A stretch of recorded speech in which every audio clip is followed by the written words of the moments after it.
Hey, Brian here. Glad you're riding along. Hopefully, we learn something together or at least kill some time. Hollyhurst, Kanawha County.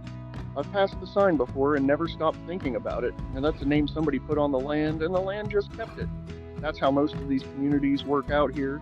Somebody cleared it, named it, and eventually left or died, and the name outlasted everything else they built. This one sits right on the edge of where Kanawha starts feeling less like the capital corridor and more like the counties south of it. You can feel that shift if you drive it enough.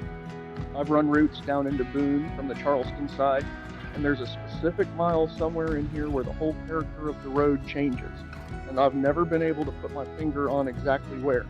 I don't know Hollyhurst well enough to tell you what it was. I just know the name was worth saying out loud.